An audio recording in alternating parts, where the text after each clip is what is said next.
hosts Raceforce 7 press conference in Bangalore, calls for urgent action on rare diseases.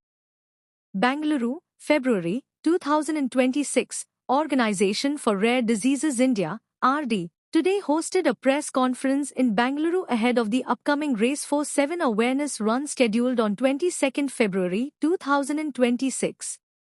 In a strong call for awareness, equity in healthcare, and urgent policy attention for rare diseases.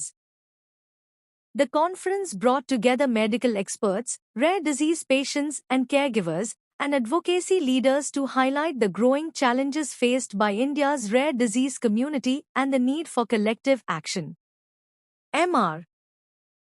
Prasanna Shirol, co-founder and executive director, RD, emphasized the role of community-led movements such as Raceforce 7 in bringing rare diseases into mainstream public discourse.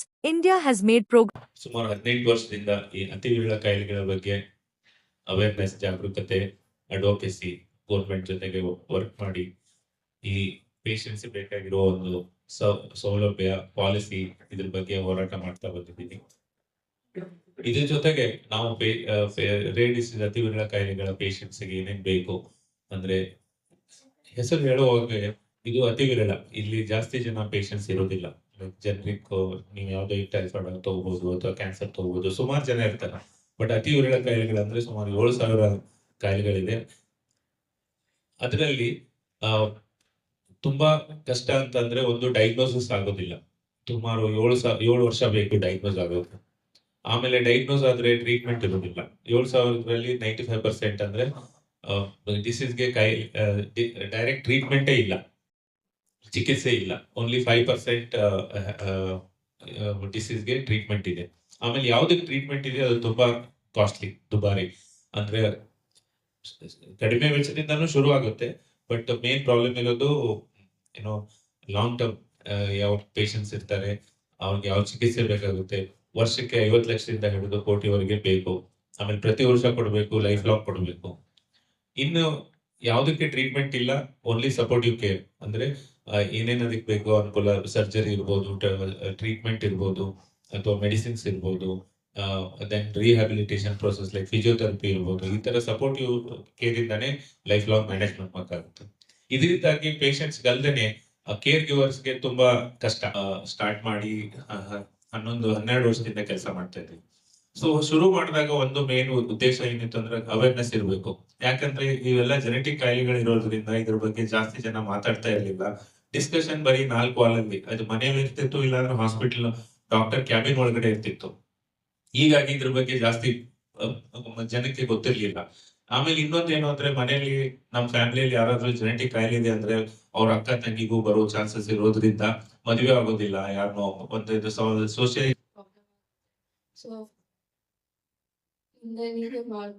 ಒಂದು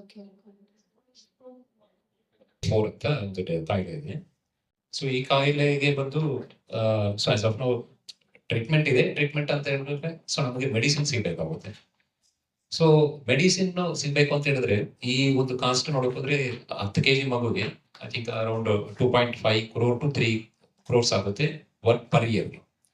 so ಈಗ ನನ್ನ ಮಗ ಬಂದು so is studying BCA first year. Okay, so ಅವನಿಗೆ ಏನಂದ್ರೆ ಅವನು ಇವಾಗ almost 40 to 35 to 40 kgs.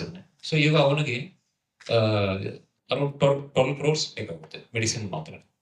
So ಹಾಗಾಗಿ ಇದು ನಮ್ಗೆ ಇದರ ಗೌರ್ಮೆಂಟ್ ಕಡೆಯಿಂದನೂ ಸಪೋರ್ಟ್ ಏನು ಸಿಗ್ತಾ ಇಲ್ಲ. ಸೊ ಆಸ್ ಎ ಪ್ಯಾರೆಂಟ್ಸ್ ಇದರ ಈವನ್ ನಾನು 1 ಲಕ್ಷ ಮಾಡಿದ್ರೇ ಆಗ್ಲಿ, 10 ಲಕ್ಷ ಮಾಡಿದ್ರೇ ಆಗ್ಲಿ, ಈ ಒಂದು ಮೆಡಿಸಿನ್ ಬಂದು ನಾನು ಖಂಡಿತವಾಗ್ಲೂ ತಗೊಳಕ್ಕಾಗಲ್ಲ. ಸೊ ಅವ್ನಿಗೆ ನಾವು ಟ್ರೀಟ್ಮೆಂಟ್ ಕೊಡ್ಸಕ್ಕಾಗಲ್ಲ. ಸೊ ಹಾಗಾಗಿ ನಾವು ಏನು ಕೇಳ್ಕೊಳ್ಳೋದಂದ್ರೆ ಗೌರ್ಮೆಂಟ್ಗೆ, ಸೊ ಇಂಥ ಕಾಯಿಲೆಗಳಿಗೆ ಏನು ಮೆಡಿಸಿನ್ ಬೇಕು ಅಂತದ್ದು ನಮ್ಮ ದೇಶದಲ್ಲೇ ಅವ್ರು ಸ್ಟಾರ್ಟ್ ಮಾಡಿ, ಸೊ ಇಂಥ ಮಕ್ಕಳಿಗೆಲ್ಲ ಸ್ವಲ್ಪ ಆಸ್ ಎ ಬ್ಲಡ್ ಡೋನರ್ಸ್ ಅವ್ರೇನಾದ್ರು ಕೊಟ್ಟು ಸೊ ಕಾಪಾಡಿದ್ರೆ ಸೊ ಸುಮಾರು ಮಕ್ಕಳನ್ನ ನಾವು ಉಳಿಸ್ಕೋಬಹುದು. ಸೊ ಆಸ್ ಇವಾಗ ನಮ್ಮ ಮಗು ಹೇಳಿದಂಗೆ ಸೊ ಅವ್ರಿಗೆ ಆಲ್ಮೋಸ್ಟ್ 2 years ಆಗಿದೆ ಏನು ಟ್ರೀಟ್ಮೆಂಟ್ ಸ್ಟಾಪ್ ಆಗಿ.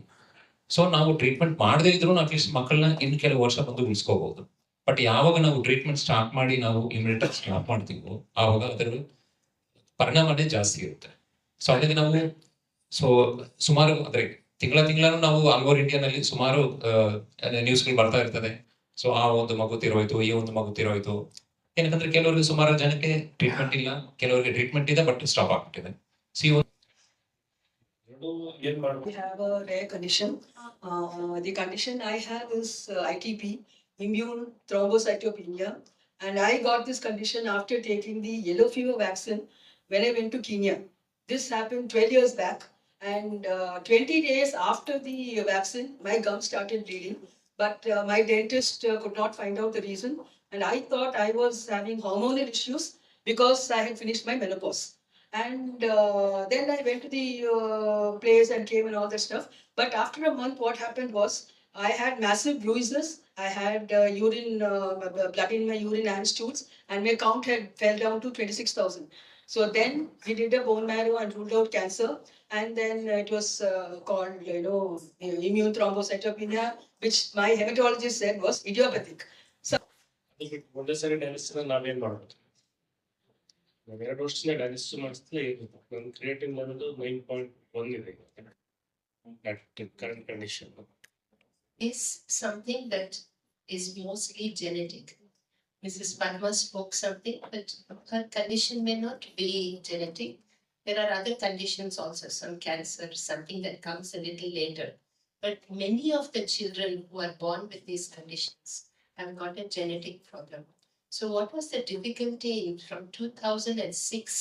It's now 20 years since we have set up a laboratory in Center for Human Genetics in Bangalore, where we are doing testing without any cost for public hospitals. Now, this itself is a very big thing, because at that time, genetic tests used to cost 60,000, 70,000 for one test, the test itself. Now, over a period of time, like mobile phones, the cost has come down. As the cost has come down, more people are being tested. Mr. Shiron said there is a big delay by the time we get an answer. One, because people themselves do not know they have a rare disease. The symptoms are common. Second, all doctors are not trained for genetic disorders. In this country, even today, there are less than 200 medical doctors who are trained to see genetic disorders for 1.4 billion population. How can it be enough? And number 3, once you get to a test, to apply that test for that individual, for that family, it takes that much of effort to get 3 people, 30,000. It is, even the start point is expensive. So we are trying now to reduce that part of it. Then, if we say there are 7,000 different medical conditions which can be called rare disease, you may have one disease, you may have more than one disease. One of the things that contributes to numbers is marrying within relatives, because gene comes from both sides and it can affect the child in a double dose. Many of our families have that issue. It's a social condition. It is accepted everywhere, and slowly these things reduce. ನನ್ನ ಮಗನ ಹೆಸರು ರೇವಂತ್. ಈಗ 4 ವರ್ಷ ಒಂದು ಗೋಚರ್ disease ಇಂದ suffer ಮಾಡ್ತಾ ಇದ್ದೇನೆ. ನಮಗೆ central government national rare disease ಪಾಲಿಸಿಯಿಂದ 50 ಲಕ್ಷ ರೂಪಾಯಿ ಅಮೌಂಟ್ ಬಂದಿತ್ತು. ಅದು ಖಾಲಿ ಆದ ಈಗ 2 ಇಯರ್ಸ್ ಆಗಿದೆ. 2 ಇಯರ್ಸ್ ನನ್ನ ಮಗುಗೆ ಈಗ 10 ಮಂತ್ಸ್ ಇಂದ ಮೆಡಿಸಿನ್ ಸಿಗ್ತಾ ಇಲ್ಲ. ಎಲ್ಲ ಸೆಂಟ್ರಲ್ ಗವರ್ಮೆಂಟ್ ಅಲ್ಲಿರೋ MPs ನೆಲ್ಲಾನು ಬೇಕಾಗಿದ್ದೀವಿ. ಬಾಲಾ ಜೋಶಿಯಿಂದ ಹೆಲ್ತ್ ಮಿನಿಸ್ಟ್ರಿಂದ ಹಿಡಿದು ಮಂಜುನಾಥ್ ಸರ್ ಇಂದ ಹಿಡಿದು ಎಲ್ಲರೂ ಬೇಕಾಗಿದ್ದೀವಿ. ಎಲ್ಲರಿಗೂ ಲೆಟರ್ ಕೊಡ್ತಾನೆ ಇದ್ದೇವೆ ಹೊರತು ಎಲ್ಲಿ ಸಹ ನಮಗೆ ರೆಸ್ಪಾನ್ಸ್ ಕೊಡ್ತಾ ಇಲ್ಲ. ಸೆಂಟ್ರಲ್ ಗವರ್ಮೆಂಟ್ ಕೇಳಿದ್ರೆ ಸೆಂಟ್ರಲ್ ಗವರ್ಮೆಂಟ್ ಹೇಳ್ತಾ ಇದಾರೆ it is state subject, state ಅವರೇ ಇದ್ರ ಬಗ್ಗೆ ಗಮನ ಹರಿಸಬೇಕು ಅಂತ ಹೇಳ್ತಾ ಇದಾರೆ. ಈ ಸ್ಟೇಟ್ ಅಲ್ಲಿ ಬಂದ್ರೆ ಸೆಂಟ್ರಲ್ ಅವ್ರು ಯಾಕೆ ನ್ಯಾಷನಲ್ ಪಾಲಿಸಿ ಮಾಡಿದ್ರು ಅಂತ ಹೇಳ್ತಾ ಇದಾರೆ. ಈ ಎರಡು ಗೊಂದಲದಲ್ಲಿ ನಮ್ಮ ಮಕ್ಕಳು ನಾವು ಕಳ್ಕೊಳ್ಳೋ ಪರಿಸ್ಥಿತಿಗೆ ಬಂದಿದ್ದೀವಿ. ಈಗ ಸ್ಟೇಟ್ ಅಲ್ಲಿ ನಾವು CM ಭೇಟಿ ಆಗಿದ್ವಿ, DCM ಭೇಟಿ ಆಗಿದ್ವಿ, ಹೆಲ್ತ್ ಮಿನಿಸ್ಟರ್ಸ್ ಭೇಟಿ ಆಗಿದ್ವಿ. ಯಾವ ಕಡೆ ಏನೋ ರೆಸ್ಪಾನ್ಸ್ ಬರ್ತಾ ಇಲ್ಲ. ನಮ್ಮ ಇದರಲ್ಲಿ ಸೆಷನ್ ಅಲ್ಲಿ ಡಿಸ್ಕಸ್ ಆದ್ಮೇಲೆ ಹೆಲ್ತ್ ಮಿನಿಸ್ಟರ್ ಒಂದು ಭರವಸೆ ಕೊಟ್ಟು MLC ನವೀನ್ ಕುಮಾರ್ ಅವ್ರ ನೇತೃತ್ವದಲ್ಲಿ ಅದರ ಡಿಸ್ಕಷನ್ ಆದ್ಮೇಲೆ ಒಂದು 2 ಮಂತ್ಸ್ ನಮಗೆ ಬೆನಿಫಿಟ್ ಆಯ್ತು. ಅದರ ನಂತರ ಯಾವುದೇ ರೀತಿಯಾದ ಮೆಡಿಸಿನ್ ನಮಗೆ ಬರ್ತಾ ಇಲ್ಲ. ಈ ಮೆಡಿಸಿನ್ ಎಲ್ಲ ಮಕ್ಕಳಿಗೂ ಸ್ಟಾಪ್ ಆಗಿ ಆಲ್ಮೋಸ್ಟ್ 2 ಇಯರ್ಸ್ ಆಗಿದೆ. ನಮ್ಮ ಮಕ್ಕಳಿಗೆ ಸ್ಟಾಪ್ ಆಗಿ 10 ಮಂತ್ಸ್ ಆಗಿದೆ. ನಮ್ಮ ಚಿಕ್ಕ ಮಕ್ಕಳು ಮಕ್ಕಳಿಗೆ ಸ್ಟಾಪ್ ಆಗಿ 1 ಇಯರ್ ಆಗಿದೆ. ಅವ್ರ ಮಕ್ಕಳಿಗೆ ಸ್ಟಾಪ್ ಆಗಿ 2 ಇಯರ್ಸ್ ಆಗಿದೆ. ಯಾರಿಗೂ ಸಹ ಮೆಡಿಸಿನ್